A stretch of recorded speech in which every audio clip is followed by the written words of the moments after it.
Hi YouTube, I'm Ali, welcome back to the channel and welcome to the first game review of 2020. Today I'm going to be looking at Just One. Just One is a word game for 3 to 7 players that just won 2019's Game of the Year award. There we go. Just One. Uno. Ooh, Uno. That's one. And it's one word. I'm a genius.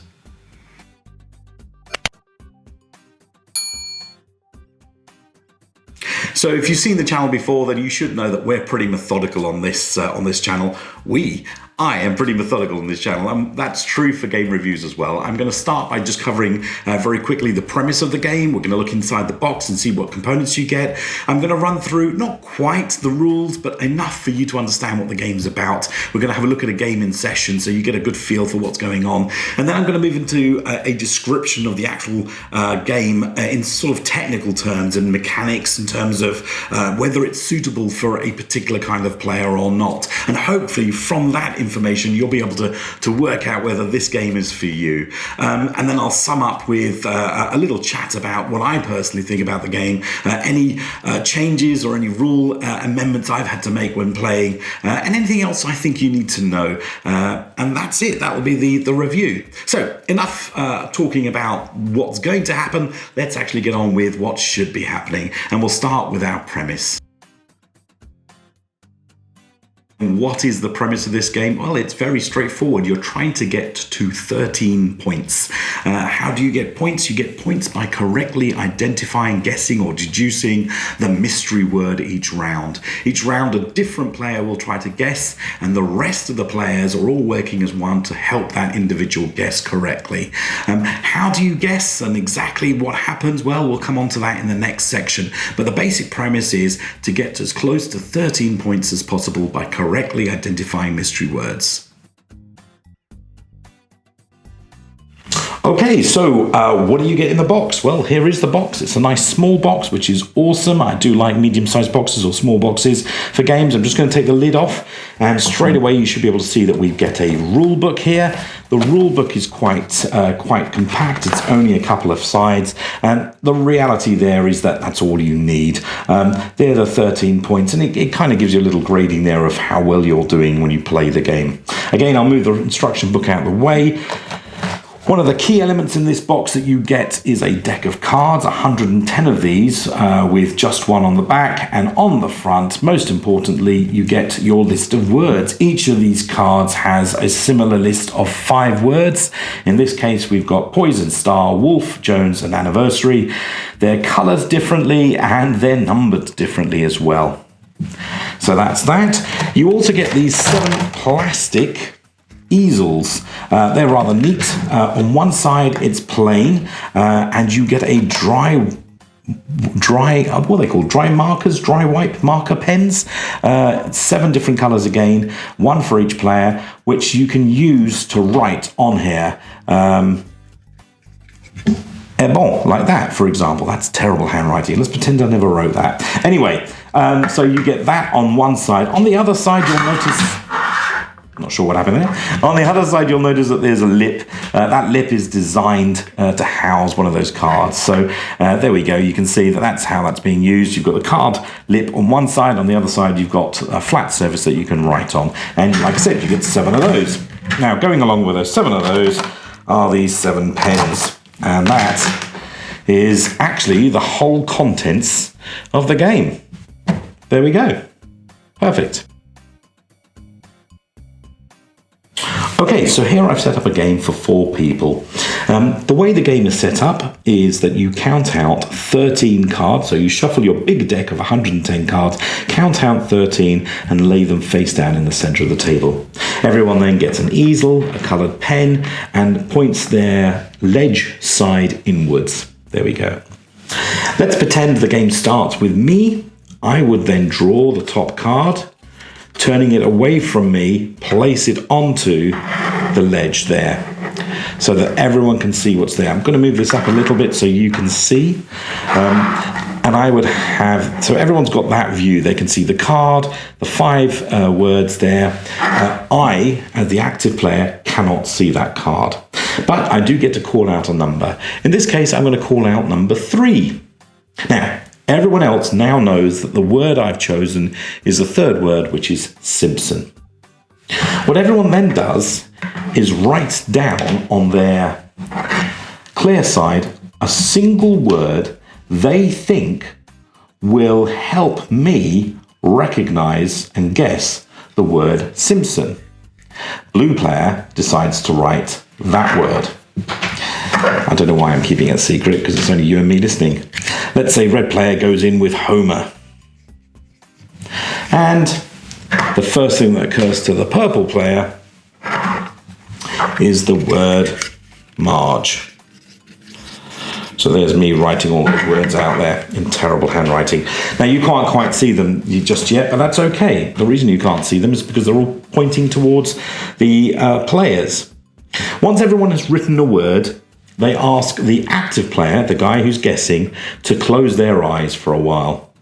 There we go. I've closed my eyes. I haven't really, obviously, because I wouldn't be able to play this. What everyone else then does is they turn their guesses inwards and they show each other their guesses. If the words are all different, which in this case they are, I'm just going to hold them out so that you can see them. There we go. Bart, Homer and Marge. Because they're all different, all 3 could be then shown to me. So you would turn them round and say to the active player, okay, Mr. Active Player, open your eyes and guess your single word that connects all of these 3 clues. And I would then say, ooh, I'm going to guess Simpson. Hooray! I get that right. In our game, although the rules didn't specify it, we decided we would just keep the card next to the player and then at the end add up how many cards were won. Now, if the active player decides these clues are not very good, or that he can't see a connection, he can choose to pass. Now, if he passes, he doesn't get a point for the team, and the card goes, again, this isn't mentioned in the rules, but it's how we played the game, he would go face up next to the main deck, and we would lose a point. We wouldn't lose a point, we wouldn't win a point, that's it. So our score would be 0. Okay, there is a third option, and that is that I could guess at something as an active player and get it wrong. So we've talked about guessing it, getting it right, you get a point. Guessing it, getting it wrong, skipping it, you would lose a point. If you guess and get it wrong, not only do you have to discard this card, but you also take the next card and discard that too. So you actually lose 2 points, 2 potential points, for failing to get the right answer. Very often in this game, it's better to skip if you don't know than to make a hazard guess. To make a hazard guess? To make a random guess. There we go. Okay, one more thing about rules. So far, I've talked about the fact that each of the players have put down something different. But let's rewind a bit. Let's go back in time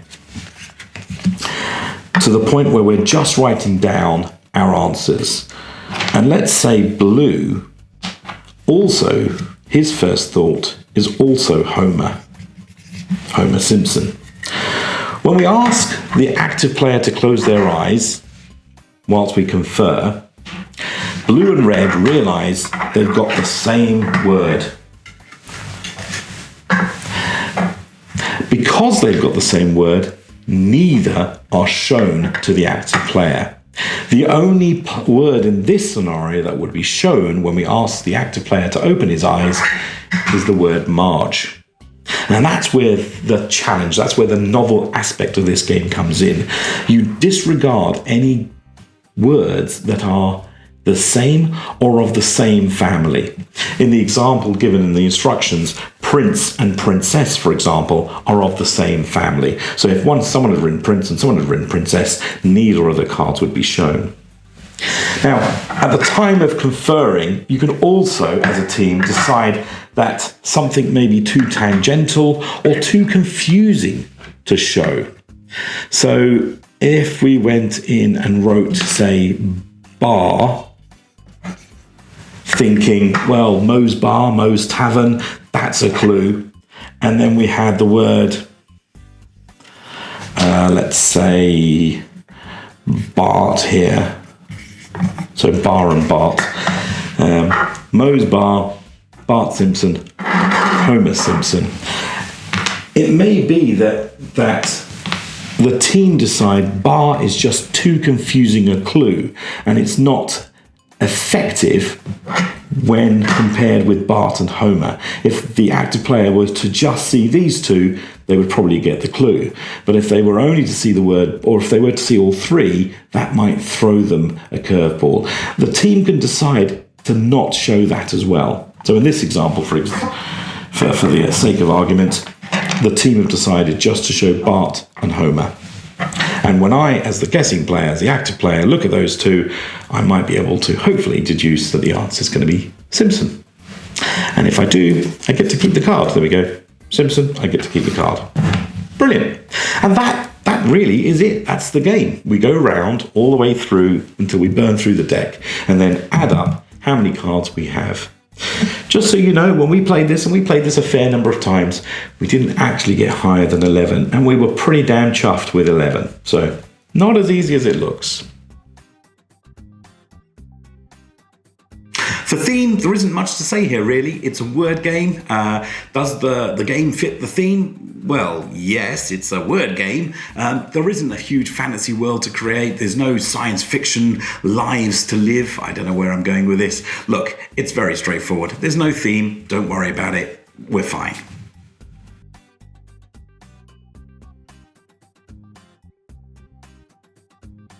So on to describing the game, and let's start with audience.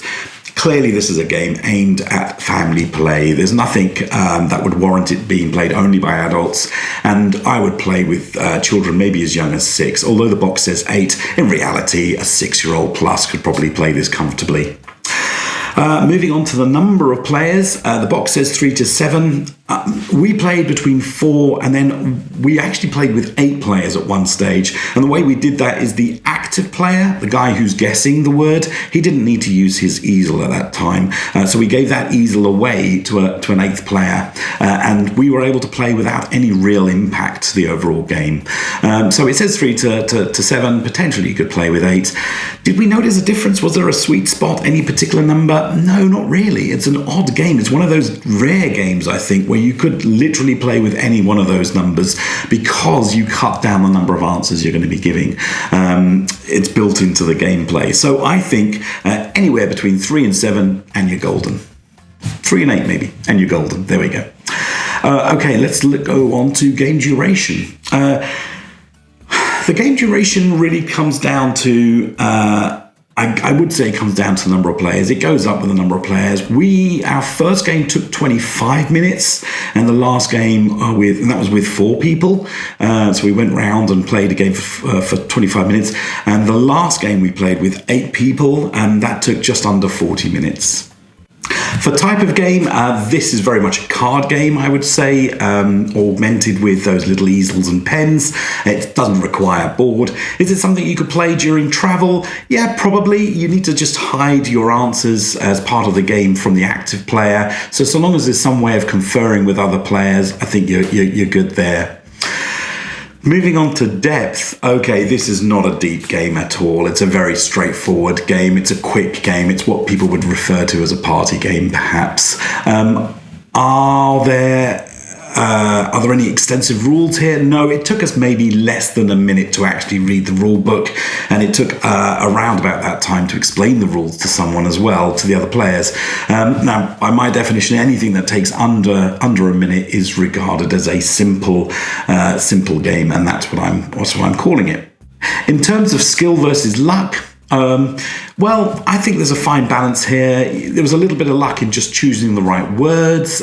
Sometimes we got a few words we got were a little tricky, but on the whole, they were pretty straightforward to be able to describe. The number of times we had the same word being wiped out wasn't actually that high, and we often ended up, in the games we played at least, with differing words for all of the players, which made guessing pretty straightforward, I think.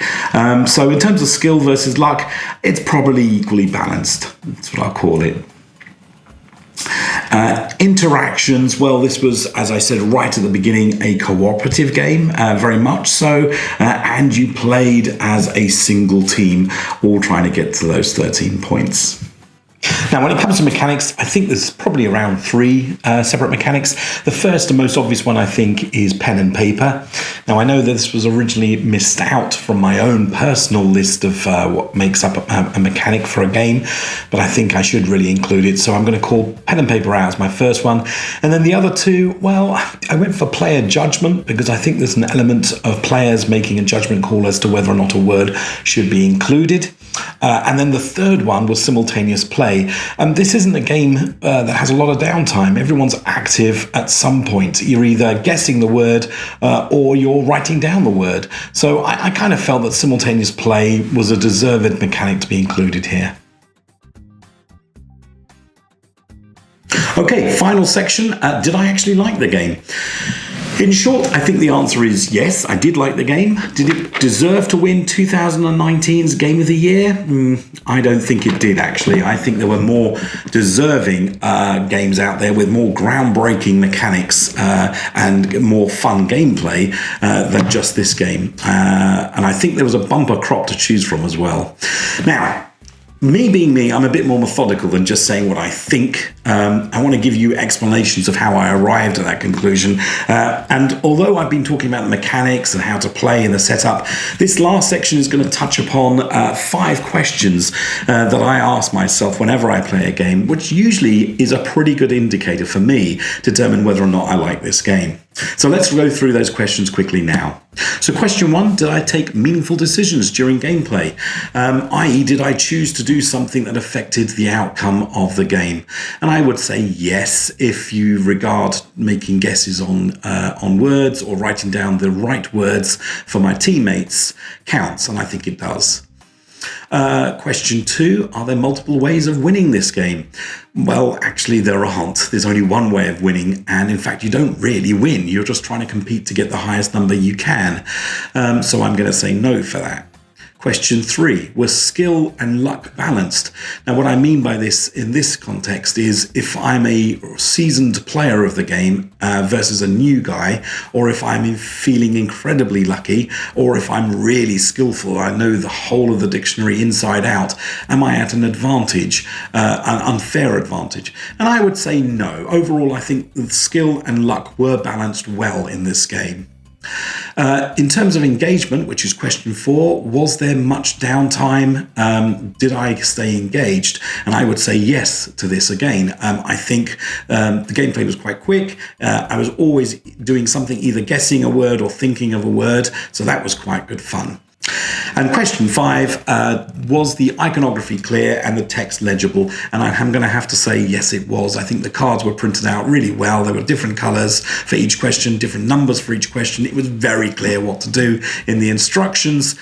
Maybe the only thing I would point out is that dry wipe pens are not the greatest components to have in a game. But aside from that, I think the game components were pretty good. Okay, looking at my 5 questions, I can see I've got 4 out of 5 of them ticked off mentally, so to speak, which to me makes a dead decent game. Though, because the multiple path thing isn't ticked, usually what that tells me is that I'm going to lose interest in this game.